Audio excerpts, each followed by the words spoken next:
Rogéria, continuando o quinto elemento. Voltando aos TPIs. TPI. Como que você trata um TPI?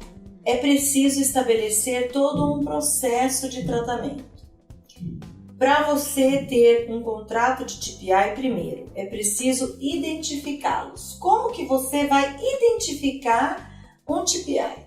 Você tem que estabelecer quem vai ser responsável por essa identificação. Então, vamos supor que você tenha um cadastro que a própria pessoa que tem interesse em contratar com a sua empresa, com o seu escritório, preencha. Você tem que colocar alguma pergunta em que ele mesmo possa se identificar como TPI. Perguntas do tipo, para exercer a atividade que você pretende exercer aqui nesta empresa ou para esta empresa, você acredita que vai ter contato com o poder público? E aí ele vai se identificar como um TPI. Se ele responder sim a X perguntas, então já é um indicador de que ele será um terceiro TPI. O que é um TPI? Ele vai tirar uma licença governamental, ele vai fazer nem tem como ele não responder que aquilo é aquilo mesmo. Exatamente, né? Que é um third party intermediary. Um terceiro que será um intermediário entre você, empresa e o governo. Perfeito. Funcionário público. Então já é um indicador. Aí você, como contratante responsável por aquele contrato, também deveria ser capaz de identificá-lo como um TPI. Fora isso, se você tem uma área de compras, uma área de supply chain, uma área responsável por fazer essa ligação, se você faz o bid, se você faz a licitação, se você faz o processo, procurement, então você também tem que ser responsável por identificar. Porque às vezes a área gestora do contrato não identifica. Então você tem que ser capaz de identificar. Antes da contratação. Antes que ele saiba, você tem que saber onde você está pisando. Exatamente. Inclusive porque se nós estivermos falando desse tipo de terceiro, é importante que existam cláusulas específicas no contrato, que sejam cláusulas anticorrupção.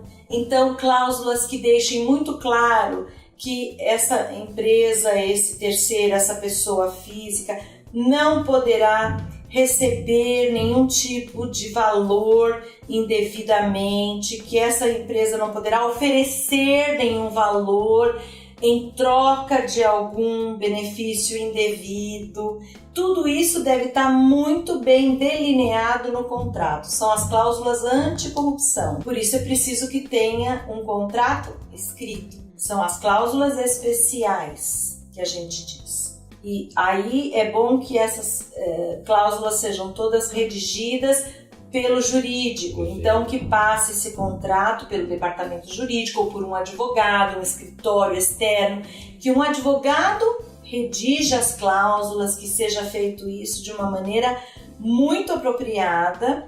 E aí vamos supor que ninguém até esse momento tenha identificado então aquela prestação de serviço como de um TPI, o advogado tem então a obrigação de fazer isso. Se o advogado falhou e não conseguiu, nós vamos ter talvez um possível problema. Por isso é importante que a gente tenha auditorias em cima disso, a auditoria pode pegar. É preciso que a gente tenha treinamento, que aquele treinamento que a gente falou seja capaz de fazer com que a área encarregada, tanto a área gestora quanto a área de procurement, consiga enxergar isso. A área de auditoria tem que também ser capaz de, ao olhar isso, verificar que a área de auditoria, em todas as suas auditorias, tenha um olhar para os TPIs, porque TPI é alto risco também. Só um parêntese bem interessante, por exemplo, você falou, tem que ter treinamento para identificar isso. Então, sim, é um treinamento um pouco diferente. Você traz uns cases, falando assim, olha, desses aqui, 3 são TPIs, põe 7, 8, 10, vocês têm que identificar. E aí as pessoas vão, fazem, não sei o que, e você vai ensinando eles mesmo a identificar nas respostas, nas perguntas, no objeto do seu contrato, como que ele identifica, né? Porque ninguém nasce sabendo também. Ninguém nasce sabendo. Treinamentos específicos para a área de procurement, para a área de compras, para que eles fiquem expertos mesmo nisso. Em identificar os TPIs. Em identificação de TPIs. Perfeito. E aí, com isso, você vai minimizando o risco de passar algum que não seja. No mínimo mapeando. No mínimo mapeando. Então, na hora de você verificar quais fornecedores você vai ou não fazer as suas due diligence, você vai estabelecer, então, as faixas por valor, por risco do contratante. E aí você coloca... Se for um TPI, eu vou fazer para todos eles, não importa o valor. Porque, por exemplo, eu posso falar de um despachante, que é um valor bem baixo, mas se eu tiver um problema ali reputacional, eu posso colocar a reputação de uma empresa a perder, mesmo que eu esteja falando de um valor muito baixo. E a propina que ele pode pagar pode ser R$50. Não interessa. Não importa. Isso é muito importante. Sim. E aí eu gosto sempre de relembrar um caso que foi falado num evento pelo próprio Márcio Spinelli, que foi corregedor-geral do município aqui de São Paulo. Ele relatou que houve uma empresa holandesa que estava interessada em comprar uma empresa aqui de São Paulo e durante a sua due diligence para a compra dessa empresa, identificou que a empresa havia, na sua origem, na sua fundação, efetuado um pagamento de R$20 mil para obter o alvará de funcionamento. Era um negócio de $200 milhões. Mas tá certo, porque ela ia correr o risco de lá pra... Porque uma vez que você compra também, não zera dali pra frente. Não zera, existe isso. E não, agora até existe essa portaria conjunta, mas mesmo assim ainda não temos o Ministério Público junto, e foi justamente o Ministério Público que à época acabou dizendo, olha, não pode, eu até, o promotor da época falou, olha, eu até posso querer fazer aqui um acordo com vocês, mas eu não posso dizer que todos os meus colegas vão abrir mão de amanhã, no exercício legítimo da sua atividade, deixar de investigar. Deixar de investigar e se entenderem que esse sim. Esse é até um tema que a gente pode deixar para uma outra situação para falar dessa insegurança jurídica, né? Que ainda existe, ainda que tenhamos essa portaria conjunta que já melhorou bastante, porque aqui a gente tem os 5 mil e tantos municípios que podem entrar com a ação, e mais o Ministério Público, e mais isso e mais aquilo, são muitos... órgãos possíveis, né? Passíveis de realizarem essa investigação. Exato. E com isso perdeu-se o negócio, e por R$20 mil. Então é muito importante. Você vê que quem resolveu pagar aqueles R$20 mil lá atrás imaginou que estava fazendo uma coisa boa. Okay. Ele estava pulando uma etapa, como eu disse, sendo rápido. Ele achou que ele estava fazendo uma coisa mais rápida e mais fácil para a empresa. Ninguém acha que isso pode dar um problema que vai inviabilizar um negócio de $200 milhões alguns anos depois.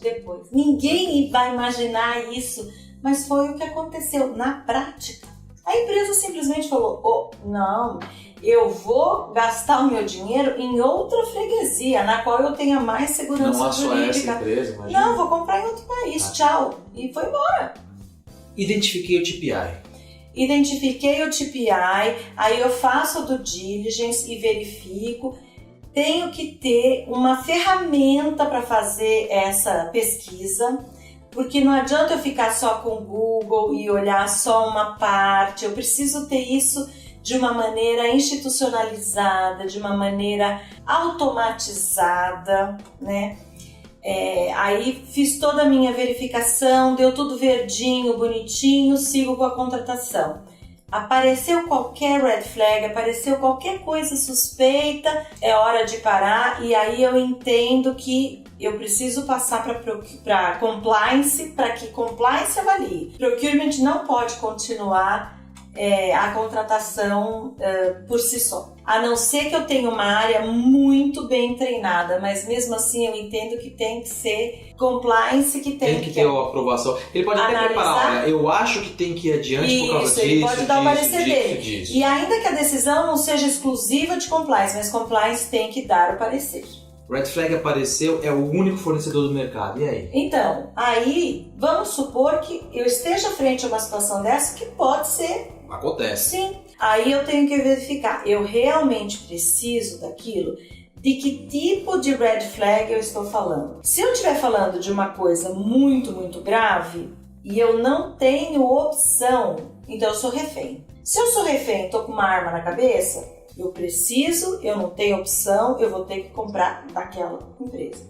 Só que eu não posso ser refém pro resto da minha vida, eu vou ter que desenvolver um outro fornecedor, eu vou ter que dar um jeito, eu vou ter que conversar com outros players do mercado até para dizer, olha, você não quer providenciar, ir para uma outra, vamos lá, falo com 2, 3, até porque se eu ficar na mão de um só, aí eu vou me tornar refém do outro e assim sucessivamente. Mas naquela situação específica eu vou ter que justificar e vou comprar dele. Mas eu preciso desenvolver um novo fornecedor, eu preciso buscar globalmente, em outro lugar, alguém para me vender. Então a gente pode falar o seguinte, eu posso ser refém uma vez. Uma vez. Se eu for refém a segunda vez, alguma coisa está falhando internamente. Dependendo do que eu esteja fazendo, né? Porque, por exemplo, há situações em que eu não vou ter tanta opção assim, né? Então eu vou dar um exemplo para você. Se eu quiser comprar, por exemplo, um avião e eu tiver algum fornecedor com problema, então aí eu não vou ter tantos assim, eu vou ter 2, 3 no máximo. E se os 3 tiverem? É aquilo mesmo, né? Um exemplo assim, sim, hipotético, obviamente, mas não é tão fácil de encontrar e também não consigo desenvolver, né? Não posso chegar para uma empresa, a partir de hoje eu quero construir por favor, comece aí a produzir avião que não é do dia pra noite, não é fácil, não é barato, então é complicado, né? Então a gente fala, mas sim, tudo na vida tem um limite, né? Então estamos falando assim, hipoteticamente, de uma maneira de coisas normais, assim, coisas normais. Tudo é normal, mas de coisas que existem com maior facilidade, sim, podem ser produzidas com maior facilidade pelo sim, número relativo. Commodities, né? Isso, coisas mais tranquilas, isso. De produção mais possível, né? Mas assim, então temos essa situação. Aí, a partir do momento que eu contratei, eu tenho que continuar a minha verificação. Monitoramento. Eu não posso fazer uma verificação, contratei e esqueço da vida. Não. Eu tenho um contrato e aí se eu estiver falando de um TPI, eu vou definir a minha periodicidade e vou continuar monitorando. Se não for TPI, de quanto em quanto tempo eu monitoro um contrato? Então, depende se é um contrato de alto risco, altíssimo risco, baixo risco, médio risco. Então, eu diria para você, depende da quantidade, né? Uma empresa que tenha 600 mil fornecedores, por exemplo, eu posso estabelecer que um baixo risco, de 3 em 3 anos, médio risco, anualmente, alto risco, 6 em 6 meses, altíssimo risco, 3 em 3 meses. E se ele for TPI ainda de altíssimo risco? Situação extrema. Mensalmente. Dá pra fazer isso? Você acha que... Porque a gente pode ter ferramenta e aí a gente roda a base, né? E também se for altíssimo risco TPI, a gente não tá falando de muitos, a gente tá falando de um volume controlável. Sim. E aí você tem como fazer. Mas tudo depende do volume, depende da ferramenta, depende de como você administra isso, do tanto de gente que você tem para fazer essa administração. Tudo depende de como você consegue fazer a gestão daquele teu portfólio de provedores. Esse monitoramento do TPI, nós estamos falando de um monitoramento que você faz interno, seu. Uhum. Você fez uma possibilidade de um TPI ser de um risco tão grande que você faça algum monitoramento nele? Olha, não só eu vislumbro, como eu acho que em muitos casos é fundamental. E te digo que eu já tive essa experiência. Eu queria que você falasse sobre esse tema. Eu tive essa experiência porque eu já trabalhei numa empresa em que eu funcionava como um braço do governo. Então a gente tinha essa função, nós atuávamos como um braço do governo na atividade exercida. E com isso, a responsabilidade era tamanha que no contrato que nós tínhamos com os distribuidores, existia essa cláusula que nos permitia realizar essa auditoria in loco. Inclusive, a gente contratava Big Fours para irem lá e fazerem em nosso nome as auditorias. Ou seja, antes deles toparem fazer qualquer coisa, já fica sabendo. Sim, se você quiser contratar comigo, como eu, quando exerço esta específica atividade, eu atuo em nome do governo para esta específica função, você vai se submeter a uma auditoria e que no meu caso vai ser uma auditoria externa. Se eu precisar, eu vou mandar alguém lá e vai ser assim. E sim, isso funcionou e funcionava e era parte do jogo, era conhecido desde a origem. Acho que é importante, para alguns casos é essencial.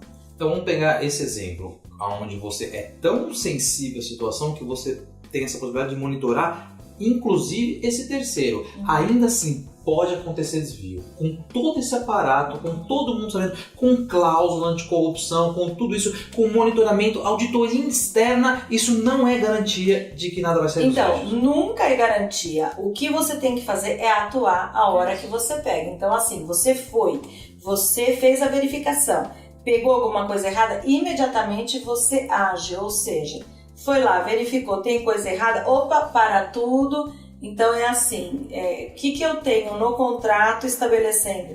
Suspensão da atividade, descredenciamento, e vou atuar no exato limite daquilo que o contrato, a lei estabelece que eu possa fazer. Inclusive, numa atuação em favor do governo, tem que levar as autoridades, não tem que fazer Sim, sem dúvida alguma. É muito duro por um lado, mas por outro lado não há opção. E é isso. Quando você quer fazer correto, você tem que fazer exatamente no limite daquilo que a lei te autoriza a fazer. E tem que ser assim. Então, este é o monitoring. Aí a gente vai para o controle. Controle, a gente estabelece um mapa de controles. Como que você controla as várias facetas de uma empresa?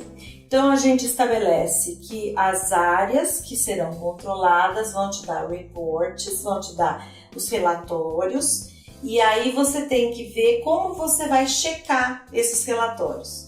Ou você vai ter parceiros que vão trabalhar com você, ou você vai se fiar a essas áreas, ou você vai dividir com algumas outras áreas. Então, por exemplo, se vem um relatório que tem a ver com segurança da informação, você pode pedir à área de segurança da informação que valide. Se tem a ver com uma área de contabilidade, você envia para a área de contabilidade e pede a ela que valide. Se tem a ver com a auditoria, que a auditoria valide, e assim sucessivamente. Porque, obviamente, uma área de compliance não necessariamente terá profissionais expertos em todas as áreas. Não terá, né? Não terá, muito provavelmente. Para garantir que você sozinho vai conseguir validar todos os relatórios que serão recebidos. Então você recebe, você confia, claro que as pessoas estão te dando na melhor boa-fé e estão fazendo imbuídos de toda a sua experiência e tudo mais, mas você tem a obrigação funcional de fazer também a verificação. Esses seriam os testes de compliance? Os testes de controle, sim, em compliance. Em que isso se diferencia da auditoria? Então, é totalmente diferente, porque a auditoria, ela segue o planejamento plurianual que ela já tem desde o começo do ano.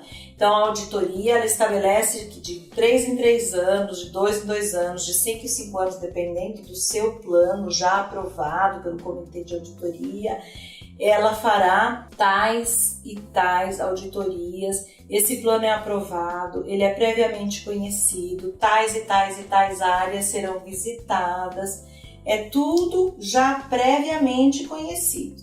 Quando a gente fala desses testes de compliance, então a gente está falando de coisas específicas, Anualmente eu posso mudar, eu posso pedir, no meio do ano eu percebo que existe uma necessidade que eu não tinha previsto, porque eu percebo que há uma área que está mais fragilizada. Eu percebi isso como? Verificando os inputs recebidos pelo meu canal de denúncia. Então aí eu viro para essa área e falo, olha, eu vou fazer uma verificação na sua área, porque eu tenho recebido uma coisa mais dinâmica. Muito mais dinâmica, muito mais informal até. E com isso eu tenho mais flexibilidade. Trabalho muito junto com a auditoria, muito em parceria com o jurídico, com a área de segurança da informação, muito com o RH, extremamente de mão dada. Eu falo que compliance que queira ser isolado, compliance que queira ser general e fale, não, eu sou sozinho. A polícia, o xerife, a gente já falou sobre isso. Não, não funciona. Ele é um agregador, né? Tem que ser. É muito importante que então as pessoas entendam que os testes de compliance, eu já ouvi isso várias vezes. O teste de compliance é igual a auditoria. Não é diferente.